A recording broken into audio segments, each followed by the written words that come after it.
Alexandre. Bonjour. J'aimais tellement ça, X-Files. On rentre vrai, ça met le ton. Ça met le ton pour aujourd'hui. Ce est extraordinaire. Non, mais c'est parce que je parlais de la panne qui touchait Facebook et qui touche encore Facebook en début d'émission, qui touche Facebook, en fait, Instagram, WhatsApp. Là, les conspirationnistes qui croient que c'est le début de la fin. Et là, il se passe quelque chose de très X-Filien, justement, de très bizarre. Des grands géants des communications, Verizon, T-Mobile et AT&T, ont des pannes aussi là en ce moment. Oui, que ce soit Internet, téléphone également. Il y a des grosses pannes qui sont répertoriées un peu partout. Là, c'est assez préliminaire parce qu'il n'y a pas, évidemment, il y a peu de moyens de transmettre les informations quand tout ça... On espère que Cube, qui est une radio Internet, va pas planter. Exactement, mais tout ça, tu le dis en ce moment sur certains sites. Il y en a des médias sociaux qui ne sont pas en ce moment désactivés. Twitter, bien sûr, mais également des plateformes plus radicales comme Telegram, Gab, Parler, qui vont utiliser justement, là, qui vont héberger beaucoup de gens des théories du complot, surtout Telegram, disons-le, pour qui ont été bannis de Facebook, de Twitter, de YouTube. Ouais, il y a beaucoup de gens qui ont migré déjà vers là et ces plateformes-là, en ce moment, sont opérationnelles, tout va bien. Et je peux te dire là, que sur Telegram, en ce moment, c'est la folie parce que... Attends, avant qu'on se plonge là-dedans, là, dans le délire complotiste, c'est quand même spécial que tous ces grands groupes-là tombent en panne en même temps. J'imagine que les gens doivent commencer à spéculer, des théories farfelues, mais est-ce qu'une attaque de pirates informatiques, c'est une hypothèse qui est plausible en ce moment?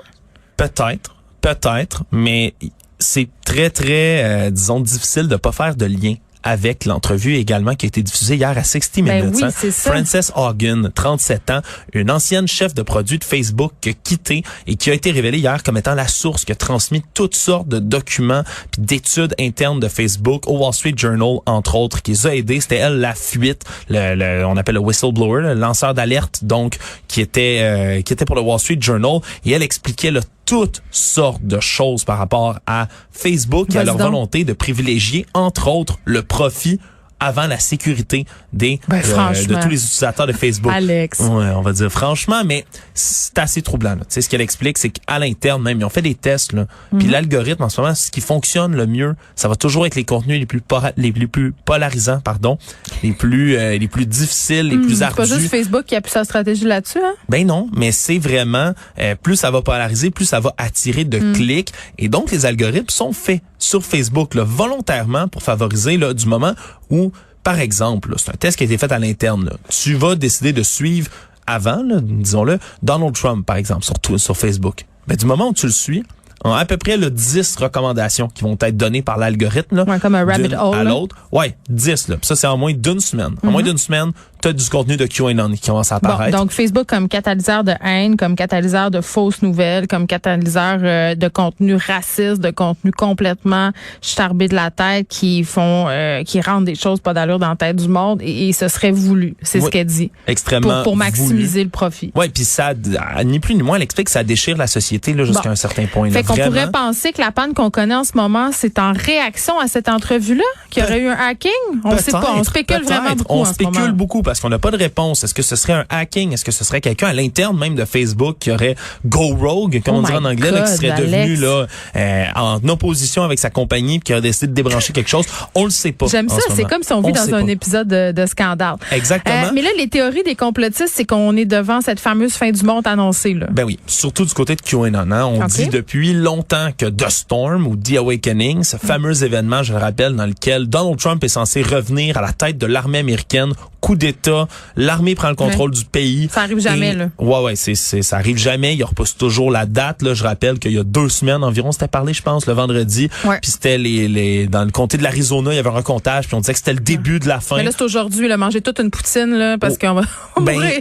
Ben, c'est parce que depuis le début, quand on parle de The Storm du côté de QAnon, on explique que ça va être précédé par ce qu'on appelle un grand blackout en anglais, que toute Non, mais excuse-moi, est-ce que quand même l'île de l'amour va passer? Parce que moi, je trouverais ça important. Je sais pas s'ils ont, eux, de la connexion à l'île de l'amour. OK. Hein? Peut-être que eux, ils l'ont, la connexion. Pas, l'île je de sais pas si où l'île en tant que telle, géographiquement parlant. Ben, c'est pas une île, mais bon. Bon, ben voilà. Faut que ça continue dans le grand blackout. Faut que ça continue dans le grand blackout, mais c'est ce qu'on dit du côté de QAnon, qui est censé avoir là, un grand blackout, que l'électricité soit coupée, l'Internet, tout ça pour empêcher évidemment les élites méchantes de ce monde de communiquer entre elles. Puis après ça, c'est censé être justement l'armée qui réactive tout ça en disant voici, vous êtes dans le nouveau monde maintenant, vous êtes libérés des tyrans. Ouais, c'est ça. Mais c'est assez troublant, puis c'est sûr que là, ben c'est impossible pour eux de pas faire ce lien-là, quand même aujourd'hui, entre les grands réseaux qui tombent et cette fin du monde annoncée, en espérant. Moi, c'est tout ce que j'espère. Là, tu sais, ça peut sembler rigolo comme ça, mais il y a du monde, il y a beaucoup de théoriciens du complot qui emmagasinent chez eux, particulièrement aux États-Unis, des munitions, des armes d'assaut, des vestes pare-balles, des cannes de conserve, qui pensent que la fin du monde s'en vienne. Là. Puis il y en aurait qui pourraient, peut-être, là, j'espère pas, je touche du bois, de la mélanine en studio, mais sincèrement, faudrait pas qu'il y en ait qui prennent ça comme le début de la fin puis qui décident de s'activer avec toutes ces armes. On verra, là, puis c'est une nouvelle qui est en développement, évidemment. Alexandre, on va se tourner du côté des Pandora Papers parce que je vais parler avec Brigitte Alpin dans quelques instants, qui est une fiscaliste. On va se parler des répercussions de tout ça, des impacts, mais avant, on trouvait ça important de faire le résumé de cette histoire-là parce qu'on s'entend que c'est une histoire qui s'étale depuis des années, qui est complexe aussi là, si on n'a pas suivi. Puis même quand on lit les résumés, par exemple, le long article dans la presse de ce matin, c'est pas facile de s'y retrouver. Oui, on pourrait appeler ça la chronique dystopie aujourd'hui parce que c'est vraiment là, c'est troublant, vraiment troublant ce qui est exposé en ce moment par cette nouvelle fuite, la plus grosse jusqu'à date, les fameux Pandora Papers qui ont suivi les Panama Papers également, puis les Paradise Papers qui étaient sortis aussi. On les oublie un peu plus souvent, ceux-là. Mais là, c'est des secrets financiers. 35 chefs d'État, 330 politiciens dans 91 pays différents, des millions et des millions et des millions de documents confidentiels qui sont mis à jour. Un peu comme pour ce qu'on a vu lors des Panama Papers, Paradise Papers, mais c'est des documents qui révèlent justement tout cet argent, tous ces dollars qui sont emmagasinés dans les paradis fiscaux qui échappent donc à tout contrôle des autres organisations, que ce soit organisations mondiales, mais également là, des organismes étatiques de divers pays pour les réguler ou encore pour les taxer normalement. Puis ça révèle un phénomène qui est encore plus troublant quand on comprend que c'est légal tout ça. Dans la plupart des États, tout ça, c'est légal. C'est pas éthique, mais c'est légal. Puis ça démontre encore une fois là, que c'est pas marginal d'avoir de l'argent dans les paradis fiscaux. Il y a beaucoup de noms connus là-dedans. Puis je le disais, là, il y a vraiment des gens là qui sont importants. Le président de l'Ukraine, le roi de la Jordanie, le président du Kenya, de l'Équateur, le premier ministre de la Côte d'Ivoire, du Liban, de la République tchèque, l'ancien premier ministre britannique Tony Blair, et j'en passe. Il y a même Shakira qui passe dans tout ça, vraiment. Moi, ça me ferait, puis les gens s'intéressent. Ben non, mais tu sais, les gens suivent ça un peu en dilettante. Et là, on nomme Shakira, et là, tout le monde veut savoir. Shakira. Claudia Schiffer, Shakira. Donc, c'est quand ça... Il y a Jacques Villeneuve aussi qui est visé par des allégations. Oui, puis c'est de l'argent, là. Tony Blair, Dominique Strauss-Kahn. Ouais, qui était quand même quelqu'un à la tête. Au fond, du Fonds monétaire international, qui est censé être un organisme qui lutte contre ce genre de mesures-là. Puis c'est rien pour aider notre cynisme. Rien pour aider notre cynisme. Là, aujourd'hui, un après l'autre, là, tous ceux qui sont visés par ces allégations-là sont en train de les nier, disent qu'il y a absolument aucun fondement à ces accusations-là et que tout ce qu'ils ont fait avec leur argent est parfaitement légal et transparent. Non, mais il y a des firmes de comptables, de juristes comptables, dont c'est la spécialité de proposer des solutions comme ça à leur clientèle, de faire des entourloupettes fiscales. C'est tout le temps un peu borderline de la légalité, là, par exemple. Oui, c'est, en tout cas, je vais être curieuse de demander ça à la fiscaliste tantôt, là, mais... Absolument. Puis il y a certains pays qui favorisent tout ça, qui font toutes sortes de réglementations pour que ça soit plus facile. Je vais t'en nommer un, entre autres le Canada.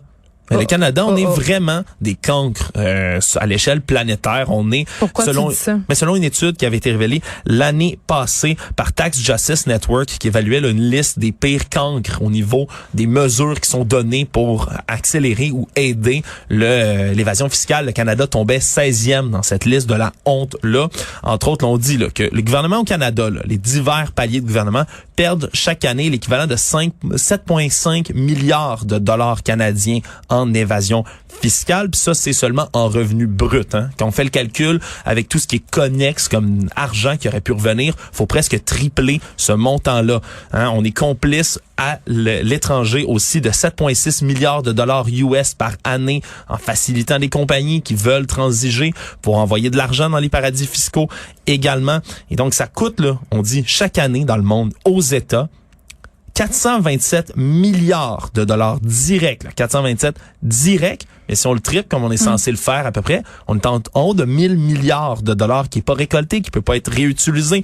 Au Canada, là, ces pertes-là seulement, puis ça va bien tomber quand on sait qu'on est en pénurie de main-d'œuvre, pénurie d'infirmières. Oui, mais là, c'est ça, moi, que je veux explorer, Alex, parce que c'est tout le temps ça qu'on nous sort à chaque fois qu'on parle d'évasion fiscale. Puis ni toi ni moi, on est diplômés en fiscalité. Moi, je suis pas comptable. J'ai pas de connaissances en finance. On manque de littératie financière. Donc, j'ai l'impression que je me demande si ce sont pas des raccourcis intellectuels, tout ça, parce que, bon, la plupart des journalistes qui travaillent là-dessus sont pas non plus des économistes, sont des journalistes généralistes qui s'intéressent à ces questions-là. Donc, souvent, quand je parle à des gens spécialisés en finance, j'en connais un peu. Ce qu'ils me disent tout le temps, c'est oui, mais il y a beaucoup d'erreurs, beaucoup d'approximations dans ces articles-là. C'est pas tout à fait ça. Donc, moi, j'étais curieuse de savoir, tu sais, est-ce que c'est une vraie pensée, est-ce que c'est une vraie affaire que de se dire que si on réglait tous nos problèmes d'évasion fiscale, on aurait tellement d'argent pour se payer les programmes sociaux. Donc, je te laisse là-dessus, Alex, puis après, on va décortiquer ça avec une fiscaliste. Merci. Oui. Ce balado vous est offert par Poste Canada. Faites-en plus en octobre grâce à la promo Mardi d'expédition gratuite et vous pourriez gagner l'expédition gratuite de vos colis pendant 1 an pour votre entreprise.